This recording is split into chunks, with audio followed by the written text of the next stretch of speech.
Hi there, Facebook. It's Kamal Fernandez here, and I'm about to do a little bit of well, the puppies have been on an adventure, put it that way, and I've managed to accost a really good friend of mine. She's just getting a tripod, and I'll introduce her shortly. You might know who it is. A little bit of a sneaky hint based on. Oh, hang on a second. Let me just put that on there.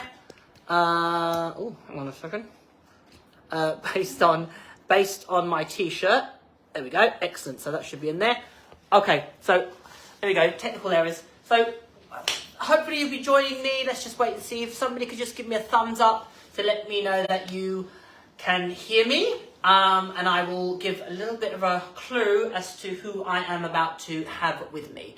So I'll wait a second, just let me know you can hear me. Excellent. So I have a very, very, very good friend of mine, and some of you may know. If you know, you know. My very good friend. She's an amazing dog trainer. She's won crufts. She is bred obedience champions that have won crufts. She's an incredible dog trainer. She runs a very successful business in, I'm not going to give the location away, that would be away. So if anybody wants to have a hazard guess of who I am sharing or whose house I'm at, feel free to post a comment then. So if you can guess who it is, by all means. But she has very graciously, because I said, oh, hang on a second, we have a meeting today, and she's very kindly set up a little puppy area for me. So I'm going to just take you on a little bit of a jaunt whilst I rock the cameras. You know what's going to happen. These puppies are going to knock the cameras over. The camera over, I should say. So, bless her heart, my very good friend, hopefully somebody can guess who it is, hey, yeah, well done, Jilly. Di Martin, the one and only. She's just sneaking in the camera there. Come on, Di, come on in, huddle in. There she is. Say hello to the camera. Hello, hiya. Yeah. So we're shamelessly wearing our MARKA t-shirt. So you may have heard about MARKA. MARKA is Di and myself, our business that we run, training people to become dog trainers. So shameless plug, if you are interested, because we've just been having meetings all day at Di's place, talking about MARKA and what we want to do with it for the future. And I said, I'm going to have to bring the puppies, and that's tough, you know, we're going to have to spend a day with puppies. So these guys have come on a jolly, whilst we've had MARKA meetings all day. So if you're interested about MARKA, because I've always had people asking me about it, what it is it's essentially, we're training people to become dog trainers. So if you're thinking about becoming a dog trainer, or you've had aspirations to become a dog trainer, or you know somebody that wants to be a dog trainer, reach out to MARKA, markatraining.co.uk. I'll put the website in the chat. So sideline point, but I thought, you know what, we're wearing our MARKA t-shirts, why not let you guys know about MARKA? So really why I thought it'd be great, obviously I've been doing lives all this week with the puppy, formerly Bubblegum, looking at different things that I do with the training, and I thought it'd be great to get Di on camera, because Di just loves being on camera. I love lives. To talk about what she does with her puppies, and the biggest thing that I think that we can do for our puppies is confidence. Would you agree? Absolute confidence building. Yeah. Lots of exposure, familiarisation with the world around them at a speed that's kind of, you know, not overwhelming for the puppy, and at the right rate for the individual puppy. So it's being able to read your own dog's emotions and get that kind of balance right. Yeah. So Di, obviously, I said to Di, could I bring the puppies with me? Because it meant that we can obviously be here a little longer. And Di has set up this great little environment for them, and it's a great thing. So if you have a puppy, try and reach out to friends and family members and do what I call it puppy adventures. So obviously these guys travel in the vehicle, they're coming to a new location. Di, bless her, has set up a pen. I didn't expect her to do all this, but that's Di for you. She set up a pen area, some things that make noises, different surfaces, different textures. Great experience for them to have in a new environment. Now obviously these puppies have been raised in a way that they're familiar with some of these things, obviously different surfaces, different items, because of the way in which I've raised them. So essentially what we're now doing is transferring that learning to a new environment. So that's such a great thing that you can do with a puppy. So obviously with, she's with the camera. We're going to get the tripod. Yeah. So with Bubblegum, I'm not going to say his name because obviously we're working on his name recognition. With the puppy formerly known as Bubblegum, one of the things that I will be doing with him over the month of the puppy diaries is doing lots of little adventures. Adventures are about building your puppy's confidence and setting them up for success. So you really want to consider what happens in that location. So when the puppies came this morning, it was a little bit of a stressful journey, which is what happens when you travel with puppies. Although they had each other, they got a little bit worked up in the van. Someone we got here, Ryan, one of Diane's friends and who's working here, he helped me with the puppies. We got them out in the green, so a new location. So that's the first thing. Travelling in a new vehicle, going to a new outdoor space. Di's got AstroTurf like me, so that was a bit of a familiar entity. The puppies were great, they were bounding around before you knew it. And then obviously we took them and they've met lots of different people. They've met one of Di's dogs, who's been amazing with them, another great interaction for them. They've played with different people, they've got different toys. All these things are going to be investing in their confidence. So you do loads with your puppies that you breed. So just give the people some examples of what you do. You do masses and masses for the puppies. I do a lot of kind of classic conditioning kind of sounds. So I start with something simple like a pup when I feed them, and that's when I start feeding them solid foods around kind of 3 weeks. And then I will start relating noises to that as well. So I make a little noise, then I do the pup and feed them. So by the time they go to the homes at about kind of 6 weeks old, well, they're not going to the homes at 6 weeks old, but by about 6 weeks old, I have a whole musical instrument set for kids. So I can be on my bongo drum at the other end of the garden, banging the drum, and all the puppies come running to the source of the sound, and we have a good little treat party that I've taught them, and then I'll run down the garden, get the tambourine. Yeah, so I do a lot of kind of running to the source of sounds, a lot of kind of little simple kind of maze challenge runs where I have puppy pens in a line, and I teach them to run through it to me on the pup sound, and then we put different surfaces and textures, and I'll build that up until I've got scrunched up paper that they need to charge through, cardboard boxes that they're going through, and these are all things that they've slowly been exposed to as they're growing within the litter, obviously at the right rate for them. I am very careful to look at the individual nature of the puppy. Definitely. So when I'm doing little challenges early on, like I might have a rolled up blanket, can they manage to get over that? And this is at kind of 2.5 weeks old, and some of them get a little bit stuck, and you're looking for those ones that need your help a little bit more, and then tailoring the challenges to them so that they can build confidence equally. So I'm not, you're always a little bit mindful of that. Maybe I take them out in different groups and do different kind of challenges for them as you're kind of learning their individualities and personalities. That's something, just on that point, that's just dropped the thoughts. That's really, really important because you've got 6 different temperaments here. So you can do like a live bang with one in one instance, and one puppy goes and not bothered, another puppy has an absolute, meltdown. So you need to definitely think about when you do that with your own puppies. You're constantly, to me, it's about learning about the individual and always be checking in on what that dog's coping with. So for example, these puppies, when they first came here, some of them went, yeah, great, new location. Another puppy went a little bit more, was aware, quickly came round, which I'd expect of my puppies to have a level of resilience, which it isn't a problem that your puppy goes, oh, this is different. You want to look at recovery rate. So obviously when I'm taking Bubblegum out to new locations, I'm constantly revisiting that information. And obviously being his breeder, I have some information to fall back on. So I will know that, his level of sensitivity, whether he is concerned about noise, whether he is concerned about different situations, people, etc. And obviously other dogs and so forth. Now, the dog that they've met at Di's, she's been amazing with them, like Tink, Di's youngest dog. She's been an absolute sweetheart. But that was a conscious choice on Di's part of which dog to introduce, knowing that she is brilliant with puppies, isn't she? She really loves them. And we did a lot of that where she was just going around the pen, acclimatising to the noise, and then just bringing one puppy out individually until she's finally been running around with all 6 today, having a whale of a time. It's been her best day ever. So that's really, really important. When you're taking your puppy out into the big wide world, you really want to think about the experiences they're going to have. Who are they going to meet?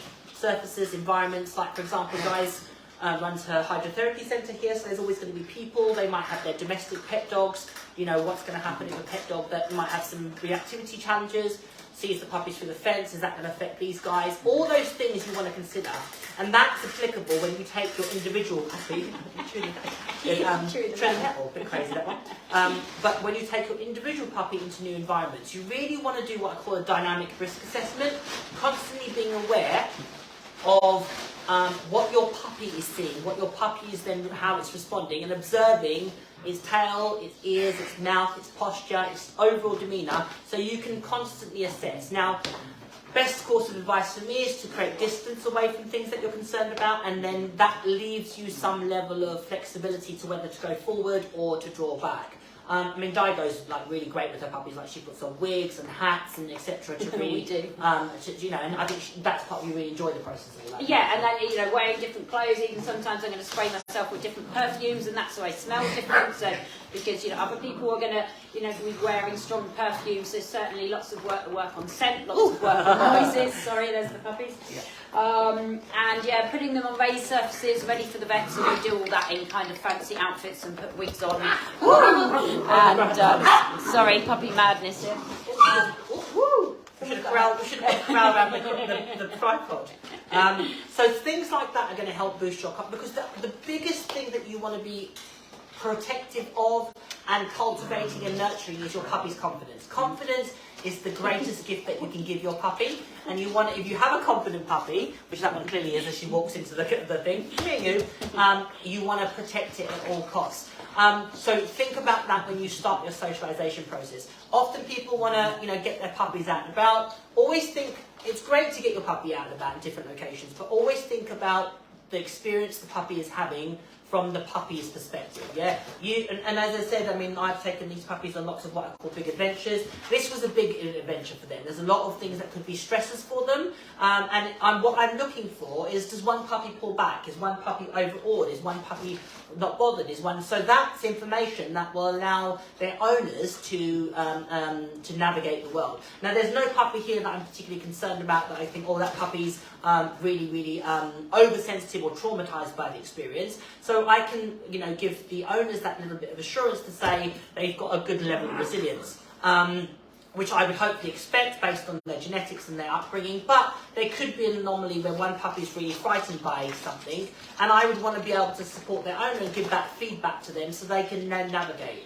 Now, the puppy that's staying with me that little bit longer, which is this guy, he's been super confident, has been all throughout. He has the right balance of sensitivity and also the ability to go forward. So that's a great thing that I can utilise when I'm rearing him for the month that I've got him. You're going to have that tripod over you, man. You're determined to.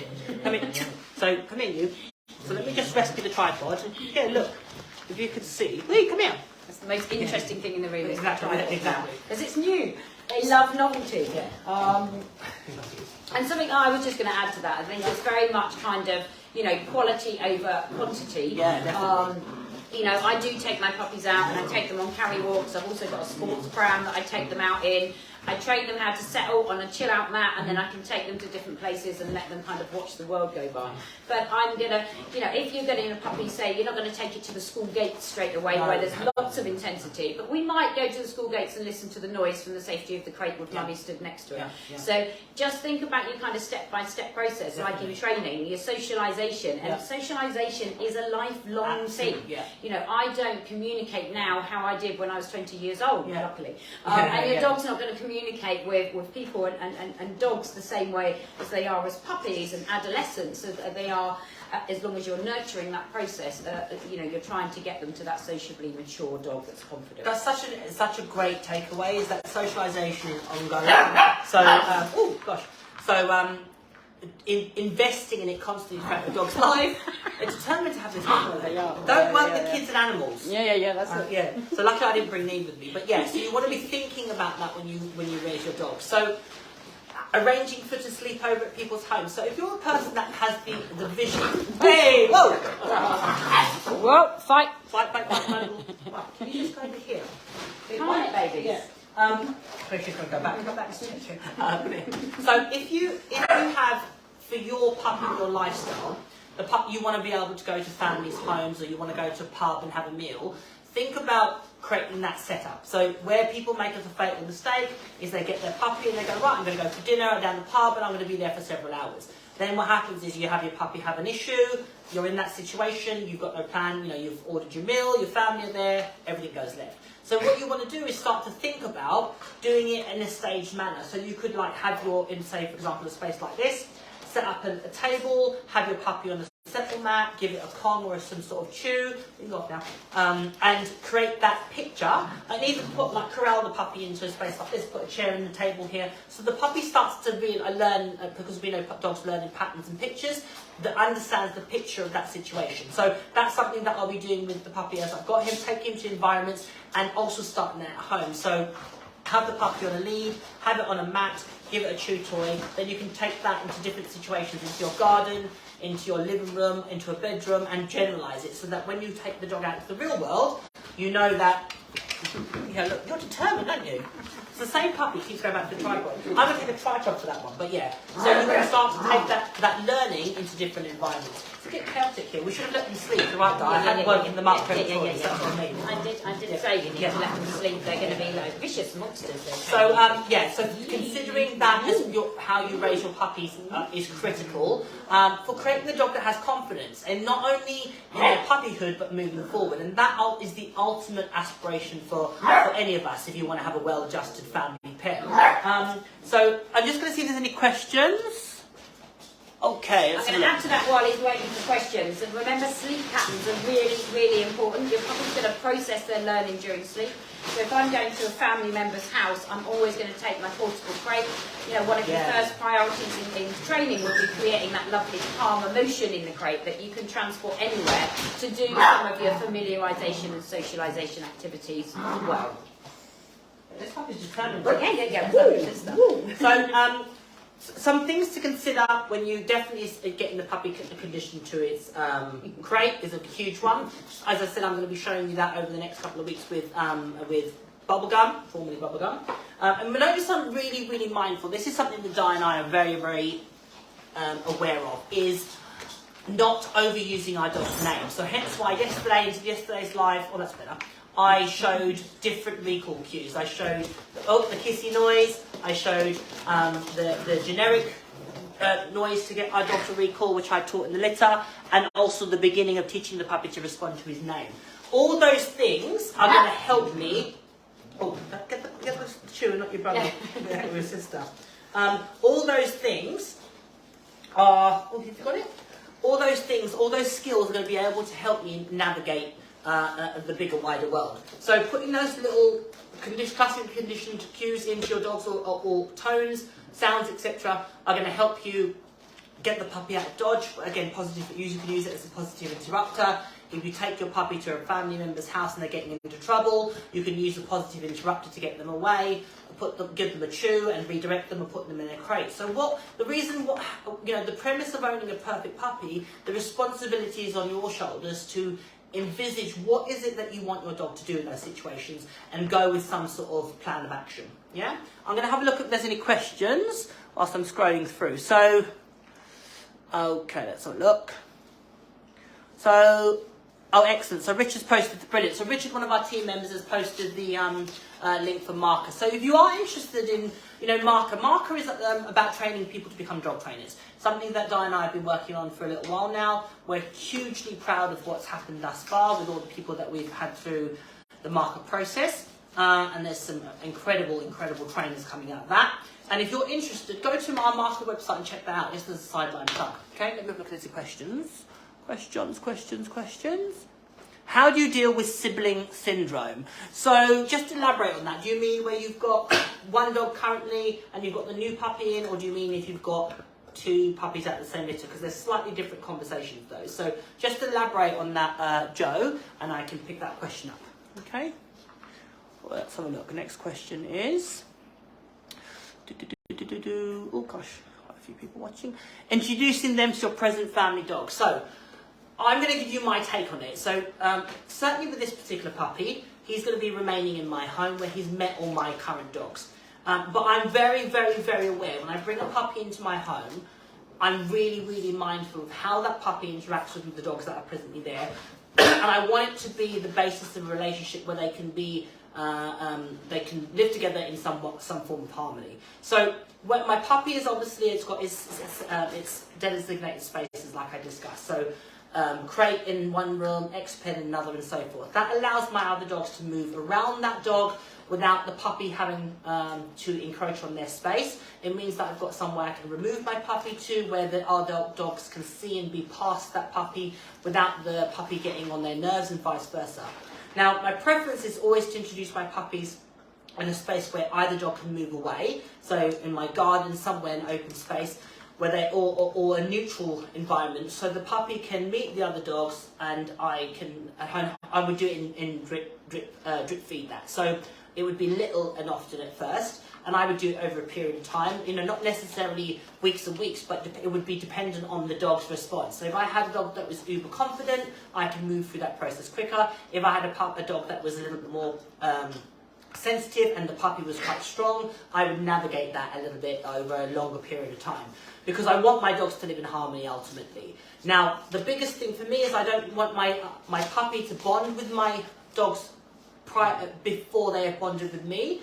So at first what I would do is once I'm forming that relationship with the puppy, I'm then allowing it to spend time with my other dogs, initially supervised from a safety point of view. And ideally I want the other dogs to be a little bit like, oh God, yeah, not a puppy. So my other dogs would have had their needs met, walked, exercised, etc. So they're not unlikely to sort of play or initiate games at the early stages, okay? Now eventually I want them to have that social interaction, but that will come in due course, okay? So once I've created that, the dog has a bond with me, then I can start to create then cohabiting in harmony with my second dog, till eventually they can form a relationship where they can interact.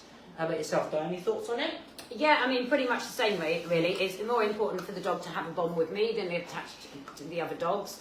I've had a dog before that wasn't particularly over keen with puppies, so I used to manage them very carefully until the puppy was 5 or 6 months old, and then he just got used to living in the house. So they would greet through baby gates, they would have kind of separate areas. So if you have got a dog that's a little bit about puppies, just take it, you know, at the speed for both dogs to make sure that they're going to be able to have a nice relationship kind of going forward, and that you're not going to affect that relationship by exposing them too early. With the rest of my dogs, they have tiny bits of time with each other. You know, Tinks is the one that I've got that's best with puppies and actually likes the engagement with puppies. So, you know, it's nice for the puppy to be able to interact with a dog. But again, it's limited amounts of time based on, you know, the puppy's still growing and their growth plates, you know, very soft bones. So I'm not going to let the puppy overplay with the dogs and be trying to run around in the garden, chasing them, keeping up with their speed, where they're going to kind of overstretch themselves. So probably more interaction, kind of, you know, of an evening when I'm home and relaxed, and they can do the rolling around on the floor kind of playing and those kind of things to start with. I think the thing is, don't rush the process. So, you know, if you're going to have a dog for hopefully 15 years, you know, spending 6 months creating that relationship is worth the investment. I think often where people make the mistake is they want the dogs to be together, living in harmony way too quickly. So some dogs that can absolutely happen. Like, I've got dogs that really shrug their shoulders and go, great, puppy, whatever. Others, I'd say all the dogs I've got now are like that. The dogs in the past definitely took issue with puppies being in the house, and I had to be very cautious. It would take, the turning point would be when that puppy could go out for a walk with the older dogs, and then they'd go, oh, okay, now we've got that part of the pack, and then they'd accept them. But that could be 6 months, depending on the puppy and the breed. It might take 6 months to closer to a year for that to happen. Until that point, I would manage it. What I don't want is my puppy to irritate my older dogs, or to be hurt by my older dogs, or to be told off by my other dogs, and have all those experiences which could effectively damage their relationship for the entire life that they are living together. So I'm very, very mindful of not letting my puppy pester my older dogs, be obnoxious or rude or overbearing. So, and as I said, the primary concern for me is to get that puppy into me first and foremost, and then the relationship with my other dogs is secondary to that. And I think it's selecting the right times, isn't it? If you've got an overtired puppy that doesn't know what it's doing, doesn't know how to control its own emotions, that's when you're going to get it pestering the other dog. So making sure that, you know, the engagement that they're doing with the dogs is at the right time, when they're kind of, you know, fresh for a nice learning experience, and that's just going to help the relationship grow. So the question about siblings was about 2 puppies from the same litter, both males. So I've had 2 puppies from the same litter, male and female. I've actually had 3 puppies simultaneously, which was, was a bit madness. But that was in COVID, so I'm going to say that was COVID's fault. I was always intended to get 2 puppies. And I had multiple puppies at the same time, like normally different breeds and opposite genders, and about a couple of months apart. So I've done that repeatedly, but 3 was unplanned because 1 puppy came back. Now, what I would say is I essentially divide and conquer. So I treat them as individual dogs. It is more work. The easiest thing in the world is to let them, expel energy together and get their stimulation from each other. But in the long term, you will absolutely rue the day that happens. So, yes, it is laborious to divide and conquer. I always have my puppies in separate crates. I always do individual training. I always do individual walks with them until I find, and then I can take 1 puppy out with my other dogs and then take the other puppy out with the other dogs. I can do that, but I wouldn't have the 2 puppies together at the same time, because the other entity is you've got 2 out of control dogs. You've got 2 puppies that don't have 100% recall, don't have great stimulus control, and then I'm trying to manage 2 dogs. I can manage 1 with semi-trained or trained dogs, but I don't want a semi-trained dog and 2 semi-trained dogs, and that's just going to end badly. And you're really just trying to get that relationship with each individual dog, so it's going to be very easy for them to play together and almost get a little bit more bonding there. So I did the same during COVID. I've got 2 youngsters, 2 months apart, and just as you said, everything's separate. All their little socialisation activities and getting familiarisation with the world were done separately. They get them on different sleep patterns throughout the day. So one will be resting whilst doing the activities with one. It is a lot of work. I really wouldn't advise it, and I'd never do it again myself. But I wouldn't say that a bit like Reset and Potty. I wouldn't say Mex and Tinker, they're not like their bosom buddy. They're like each other. No, they're not. But that's because it was managed well, and they really worked it individually and worked at it. But as I said, it was so much work for me to get it right. But that's why that's happened, because the same with Hottie and Reset and Jungle, they like each other. There's no problem at all with them, but they're not like their besties, because I really, really worked at my relationship with them. Because for me, that should trump everything else. And they did get playtime together. Of course they get playtime together, because they learn a lot that way. But it was very, controlled. And there was more going on with me throughout the day than there was with each other. Yeah, definitely, Any more questions? Let's have a look. Okay, let's have a look. Okay, what when you let them play and it gets rough? So, Positive interrupters, things like that. I always raise my puppies to do kind of like treat parties, and they can eat food together, so that would act as a good calmer. They're raised doing that, and there's no kind of worries about that. Obviously, if they're already heightened arousal, you would have to watch that and understand the individual puppies. I would do, because I've done running to the source of noises, I could probably make any sound and they'd break off and run to the source of the sound to see what it was like.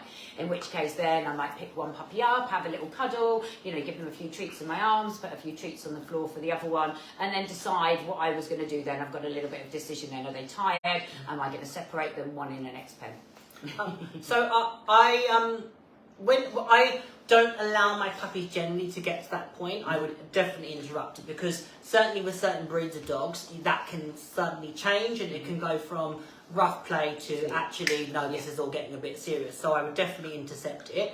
And I would definitely have some positive interrupters. So the things that I covered yesterday with bubblegum, the pup, kissing noise, etc., are going to get you out of dodge.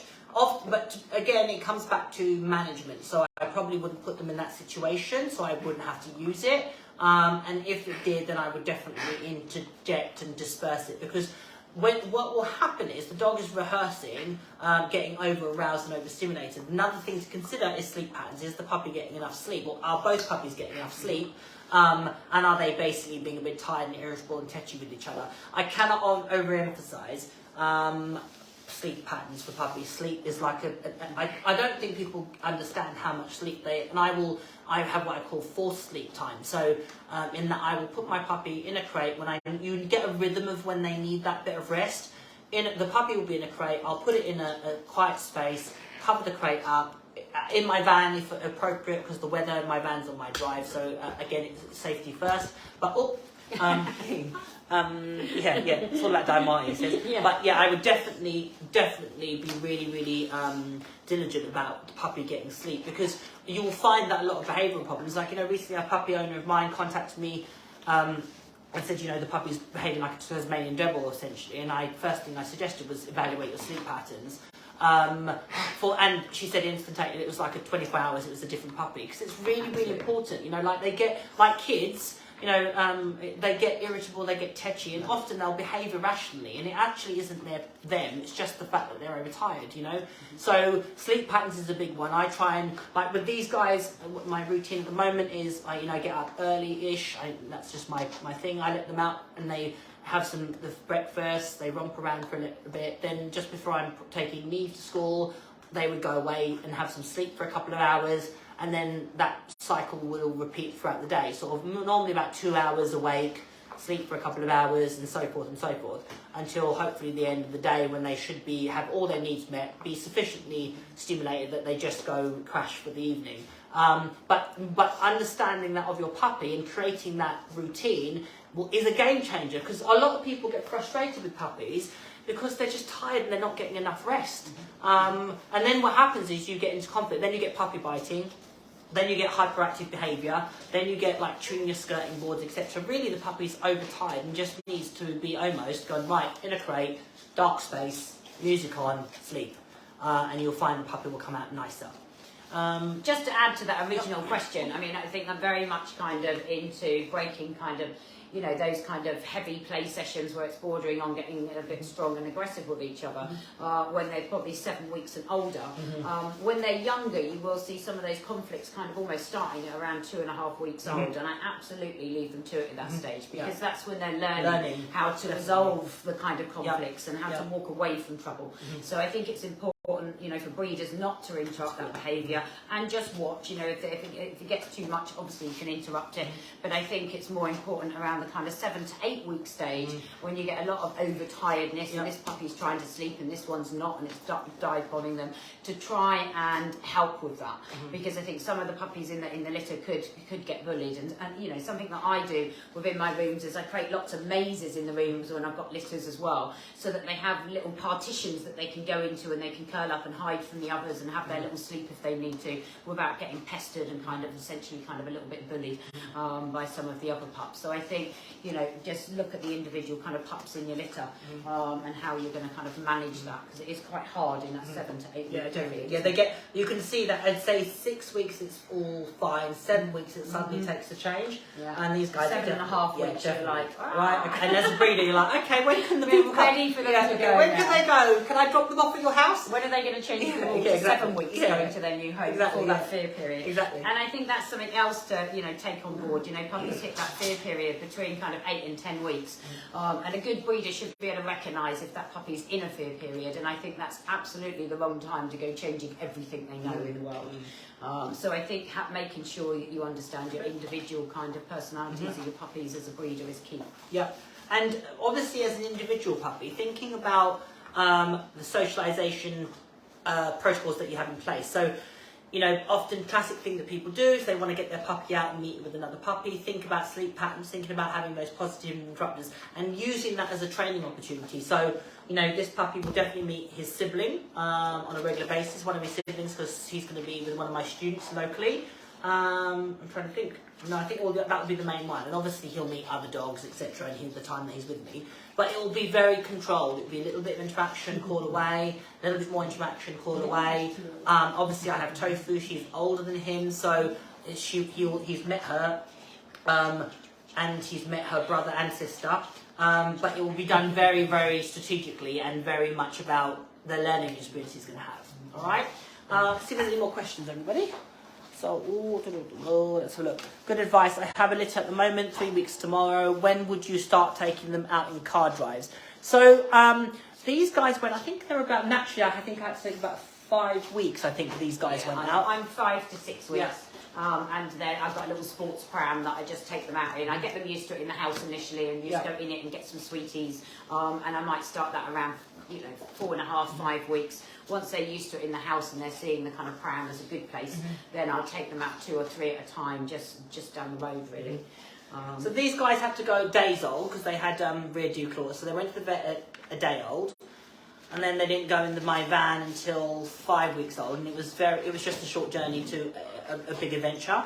So they had a big adventure at 5 weeks. And I think that's a good age because they're now starting to be a little bit more aware of things. Before that, and their movement isn't great. They're a bit unbalanced and unstable on their feet. So once they're more coordinated, then I can start to take them to different environments. And obviously moving forward with this particular puppy, I tend to travel with my puppies quite quickly because of the nature of what I do.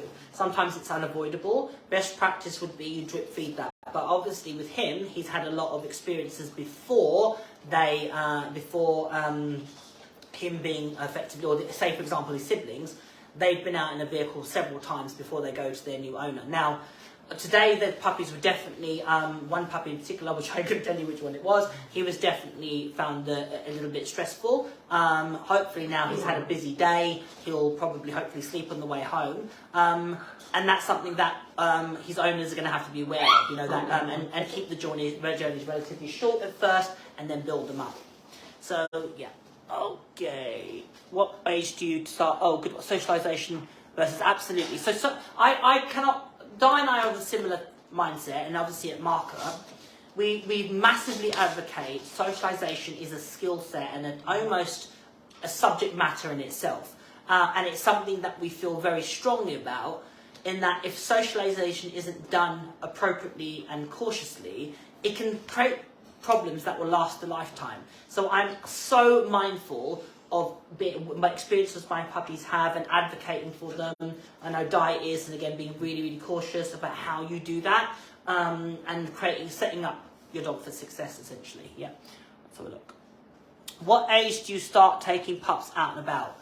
So I'm going to say my opinion because it's probably a little bit controversial, and I think Di and I are similar in that sense. I will take my puppies out earlier, like for example, they've come here today. And that's earlier than probably what a lot of vets might advise. Now, my personal opinion is there's always a trade-off between, obviously, the health and welfare of your puppies. My dogs are teeth tested, etc., etc. I'm not going to get into the pros and cons of vaccination. That's for another conversation. But my feeling is I want to try and give them as many positive experiences as I possibly can. And I want to do that before they hit that fear period when they can get very, very sensitive to different sights and sounds. So, for me, I would get my puppies out in controlled situations or situations that I can influence, etc. I would do that relatively young, I have to say. Yeah. But it would be very, very much, I would be very aware of where I took them. It would be with people that I trusted, that wouldn't overface the puppy, dogs that I knew. So I'm very, very aware of the experience the puppy's having. How about you, Di? Yeah, I mean, I start, just getting them out and about. I suppose that's more familiarisation, but they're getting out and about from kind of 6 weeks. I have, from 3 weeks old, I do have people visit the litter. Obviously, they have clean clothes on, they have different shoes on that I buy them, and they come in and they just sit with the puppies and do a lot of handling. So that's when your socialisation's starting really at home. Probably introduction to new dogs. I will have them in puppy pens in the garden. I'll get some friends to just so that they're seeing other dogs. Probably from about kind of 5 weeks old, but maybe some hello through the kind of pens and stuff like that, and just meeting some different breeds. But it's done very kind of safely, not kind of any play with those kind of dogs. So just seeing different dogs and exposure. And then I continue really to take mine out, as I say, they're pram walks and carry walks, just getting familiarisation with the world really, and different sights, sounds, smells. From 6 weeks, and taking them out for their car ride. I take them down to Tesco's with their mum, and I open the crate doors and they just sit and watch the world go by with a different bone that they've never had before, that they're quite into, just so I'm exposing them to those kind of noises. So yeah, I think I start early on. Certainly I probably put my puppies on their own 4 paws before they're fully vaccinated, but what I would consider to be kind of safe kind of locations. And it's worth just thinking about that before you get your puppy. I mean, obviously over the next month of Bubblegum staying with me, I'm going to show you what I do with my puppies. And, full disclaimer, there's a little bit of a risk there. But there's always a balance between, taking balanced, informed risks versus, the needs and health and welfare of the puppy, and also the dog temperament. And again, I'll share that stuff with you over the next month or so. Amanda, but any advice on how to stop 12-week-old puppy wagging on 5-year-old's neck scruff? So, if I'm honest, I just wouldn't allow the puppy to do that. I wouldn't. I'd have them separate, and I wouldn't allow the puppy to do that. There isn't, certainly a 10-week-old puppy and a 5-year-old. That's a huge difference in strength, power, size. I don't want my puppy to learn that that's the appropriate social skills to go up to other dogs and scruff them like that. So I would probably divide and conquer. My primary concern would be to bond with the puppy and get the puppy into me. And then I would arrange, like we said earlier, calm experience. So puppies in the crate, other dogs hanging out and chilling out, having a meaty bone. Then switch them round, puppies loose, older dogs in the crate. Then little casual walks with them. And as I said, I think a lot of people are too quick to try and get their puppies to be part of the family rather than thinking of it as a long-term goal. Ingratiating your puppy to your other dogs is a marathon, not a sprint. Okay? So, anybody else, any final questions? So, if obviously, I'll be doing lives all this week, sharing with you what I've been doing with Bubblegum over the time that I've got him. He's going to be staying with me for a month before he travels to or goes to his new owner. And you can follow his journey and see what I do with him and my other dogs in the first year of development and ownership to create confidence in my dogs and ultimately lead to a well-adjusted family pet and also a great sports dog. If you're interested in signing up for Puppy Perfect, the details will be out next week. If you're interested in finding out a little bit about MARKA, Richard has shared the link on the chat, markatraining.co.uk. Check it out if you are somebody interested in becoming a dog trainer and want to be part of the MARKA team. Get in touch with us and we can give you some advice. Other than that, thanks about it. We better go and get on with some more MARKA stuff. Thank you for watching. Thank you, Di, obviously, for having me here and her wisdom and her insight into rearing puppies. She's bred some amazing dogs and she's really passionate about giving them that great start. So really, really lucky to have somebody that I can trust my puppies with in their home. All right, guys, I'm going to love you and leave you. Enjoy whatever you're doing for the rest of the day. And yeah, see you soon.